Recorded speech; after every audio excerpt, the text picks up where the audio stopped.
मैं डॉक्टर रविंद्र पुरी और आज हम बात करेंगे ऑब्सेसिव कंपल्सिव डिसऑर्डर यानी ओसीडी के प्रभावशाली इलाज के बारे में, लेकिन एक खास तरीके से।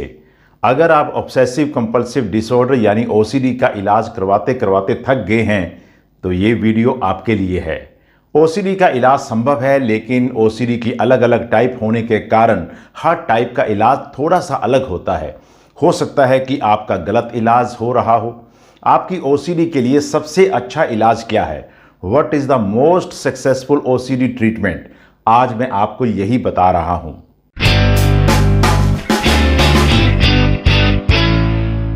अगर आप या आपका कोई जानने वाला इस बीमारी से जूझ रहा है तो यह जानकारी उसके साथ अवश्य साझा कीजिएगा ताकि उसको फायदा मिल सके।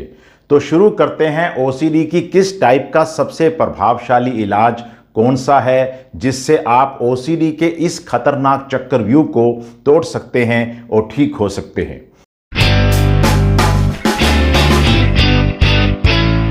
सबसे पहले बात करते हैं कंटेमिनेशन ओसीडी के बारे में। इस प्रकार की ओसीडी में गंदगी, कीटाणु, बीमारी के डर की सोच आती रहती है, ऑब्सेशन आते रहते हैं और बार बार हाथ धोना, सफाई करना या गंदगी से बचने जैसे कंपल्शंस होते रहते हैं। कंटेमिनेशन ओसीडी के सबसे अच्छे इलाज कौन से हैं? चलो जानते हैं इसके बारे में। सबसे पहले आता है exposure and response prevention therapy यानी कि ईआरपी।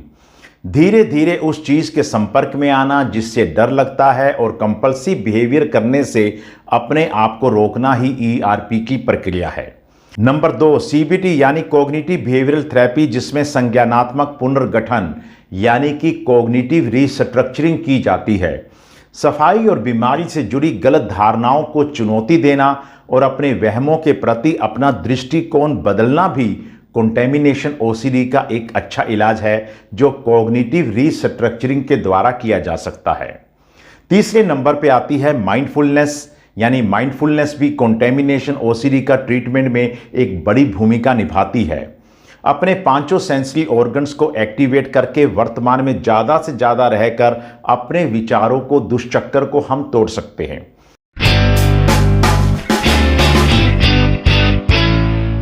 अब बात करते हैं चेकिंग ओसीडी की। बार बार मन में विचार आना कोई दुर्घटना हो जाएगी क्योंकि आप कुछ भूल गए हैं, जैसे गैस बंद करना, ताला बंद करना। नतीजना बार बार ताले, गैस, दरवाजे चेक करते रहते हैं और बार बार आपकी ये चेकिंग करने की आदत है आपको बीमार बना देती है। अगर चेकिंग ओसीडी के इलाज की बात करें तो ईआरपी यानी एक्सपोजर रिस्पॉन्स प्रिवेंशन थेरेपी काफ़ी प्रभावशाली है, जिसमें धीरे धीरे डर का कंट्रोल्ड एक्सपोजर दिया जाता है और रिस्पॉन्स देने से आपको रोका जाता है। दूसरे नंबर पे यहाँ पे भी सीबीटी आती है। सीबीटी यानी कि कॉग्निटिव बिहेवियरल थेरेपी भी चेकिंग ओसीडी का एक अच्छा इलाज साबित होता है। कॉग्निटिव थेरेपी के अंतर्गत बहुत सी थेरेपी आती हैं और इन सभी में हम अपने वहमों और लक्षणों के प्रति सोचने का नज़रिया ही बदल देते हैं। बिहेवियरल एक्सपेरिमेंट करवाकर भी चेकिंग ओसीडी से छुटकारा पाया जा सकता है। इस टेक्निक में आपसे वही काम करवाए जाते हैं जिससे आप डरते हैं और आपको एहसास करवाया जाता है कि बिना चेक किए हुए भी सब कुछ सुरक्षित रह सकता है, ऐसा आपको अनुभव दिया जाता है।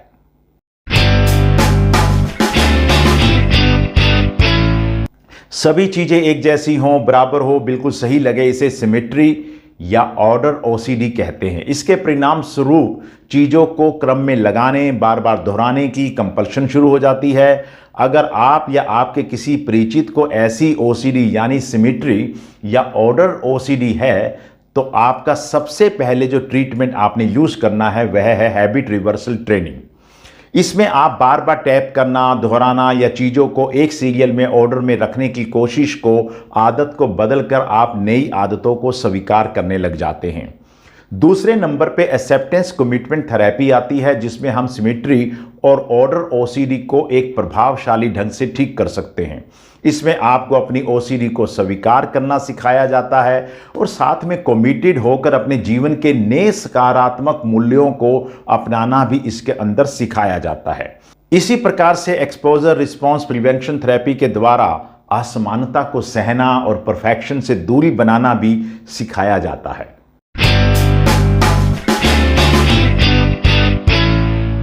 जानबूझकर या गलती से किसी को नुकसान पहुंचा दूंगा का विचार आना, इसे हार्म ओसीडी कहते हैं।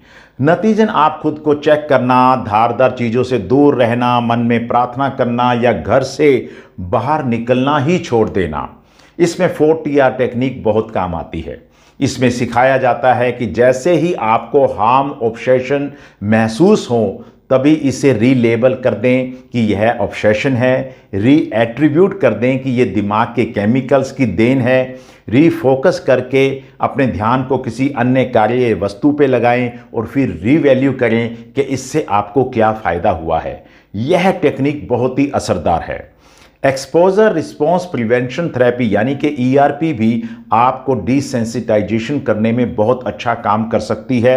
इसमें विचारों और स्थितियों का बचाव किए बिना ही एक्सपोजर दिया जाता है।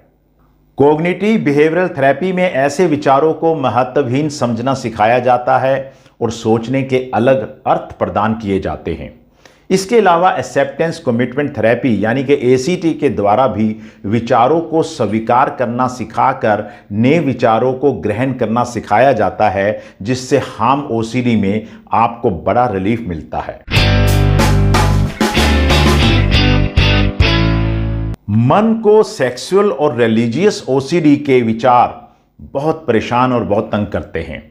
सेक्स संबंधी विचार या भगवान या अपनी होली बुक या धार्मिक सामग्री के बारे में गंदे विचारों, गलत, अश्लील या नेगेटिव विचारों के कारण बार बार मन में प्रार्थना करना, माफ़ी मांगना, धार्मिक चीज़ों से बचने की कोशिश करना, ऐसा सब आपके कंपल्शंस में आ जाता है। इसे ठीक करने की 4 प्रमुख टेक्निक्स हैं। इनमें सबसे पहले ERP यानी एक्सपोजर रिस्पॉन्स प्रिवेंशन थेरेपी काफ़ी प्रभावशाली सिद्ध हो चुकी है। बिना उन विचारों को ठीक करने की कोशिश के ऐसे विचारों का सामना करना इसमें सिखाया जाता है। इसमें साइको एजुकेशन का भी बड़ा रोल है। साइको एजुकेशन के दौरान यह समझाया जाता है कि यह विचार आपके मन में आए कहाँ से हैं, कैसे आ रहे हैं और यह विचार आपके अपने नहीं हैं। CBT यानी कॉग्निटिव बिहेवियरल थेरेपी के द्वारा भी धार्मिक या नैतिक मान्यताओं के नए एंगल को हम समझ सकते हैं और इस सेक्सुअल रिलीजियस OCD का इलाज भी इसके माध्यम से कर सकते हैं। इस OCD में 4R टेक्निक भी बहुत अच्छे से काम करती है। रीलेबल करना, रीएट्रीब्यूट करना, रीफोकस करना, रीवैल्यूएट करना। इसके द्वारा भी आप OCD को बड़ी आसानी से भगा सकते हैं। कुछ लोगों के मन में केवल कोई इंपल्स, थॉट या इमेज बार बार आती है जिसे वे पसंद नहीं करते हैं, उससे दुखी होते रहते हैं। इसे प्योर OCD बोलते हैं। अगर आपके साथ भी ऐसा हो रहा है तो इसके प्रभावी इलाज को आप अच्छे प्रकार से समझ लें। इसमें विचारों को देखना लेकिन उसके साथ उलझना नहीं की टेक्निक यूज की जाती है, जिसे माइंडफुलनेस बेस्ड CBT कहा जाता है। इसी प्रकार से मेटा कॉग्निटिव थेरेपी का प्रयोग करके प्योर ऑब्सेशन को मैनेज किया जा सकता है। मेटा कॉग्निटिव थेरेपी का जो फोकस होता है वह सोचने के तरीके यानी कि थिंकिंग स्टाइल पर होता है, ना कि सिर्फ क्या सोच रहे हैं उस पर। यह थेरेपी यह मानती है कि परेशानी केवल विचारों की वजह से नहीं होती है, बल्कि उन विचारों के बारे में हमारी बिलीफ्स क्या हैं, विश्वास क्या हैं और सोचने के तरीके क्या हैं, उस वजह से होते हैं। प्योर ऑब्सेशन में एक्ट यानी कि एक्सेप्टेंस कमिटमेंट थेरेपी भी बहुत असर दिखाती है। आप अपने फियर्स और नेगेटिव थॉट्स को स्वीकार करके भी OCD से छुटकारा पा सकते हैं। यह हमें एक्ट सिखाता है। प्योर ऑब्सेशन ट्रीटमेंट की सबसे शक्तिशाली थेरेपी 4R टेक्निक है। इस तरह के OCD में यह टेक्निक बहुत ही लाभकारी सिद्ध होती रही है। पहले रीलेबल करें, यह एक OCD वाला विचार है, असली खतरा नहीं है। फिर रीएट्रीब्यूट करें यानी अपने जिम्मेदारियों से हटिएगा, यह दिमाग की गड़बड़ी है, मेरी सोच का हिस्सा नहीं है। अब रीफोकस करें, 15 मिनट तक किसी काम पर, किसी चीज़ के ऊपर अपना ध्यान लगाइए, जैसे संगीत सुनना, चलना या कुछ लिखना। और आखिर में रीवैल्यू करें यानी कि विचार की अहमियत को कम करें। इस विचार को गंभीरता से लेने की ज़रूरत नहीं है, यह सिर्फ एक दिमागी शोर है, ऐसा आपने सोचना है। अगर कोई चीज़ फेंक दी जाती है तो कुछ नुकसान हो सकता है, इसलिए चीज़ों को जमा करना, ना फेंक पाना, इकट्ठे करते रहने की आदत जो होती है, इसे होर्डिंग ओसीडी कहते हैं। होर्डिंग ओसीडी में सीबीटी यानी कि कॉग्निटिव बिहेवियरल थेरेपी के द्वारा मोटिवेशन, चीज़ों को व्यवस्थित करना, धीरे धीरे चीज़ों को छोड़ने की नई सोच विकसित करना सिखाया जाता है। इसी प्रकार से ईआरपी के माध्यम से चीज़ें फेंकने का एक्सपोजर दिया जाता है और चिंता को सहन करना सिखाया जाता है। इसमें फैमिली थेरेपी का भी बहुत बड़ा योगदान रहता है। इसमें घर वालों की भूमिका को भी सुधारा जाता है। और बिल्कुल अंत में, अगर आप ओसीडी से जूझ रहे हैं तो याद रखिएगा, उम्मीद है और इलाज भी है। लेकिन हर ओसीडी का एक जैसा इलाज नहीं होता है, क्योंकि हर ओसीडी की टाइप अलग अलग होती है, व्यक्ति की प्रकार अलग अलग होती है, इसलिए उनका इलाज भी अलग चाहिए। आपके लिए या किसी अपने लिए यह जानकारी जीवन बदल सकने वाली है। इसे आगे शेयर करें, क्योंकि सही जानकारी से सही इलाज शुरू होता है। इस वीडियो को लाइक करें, शेयर करें और मेरे चैनल को सब्सक्राइब अवश्य करें।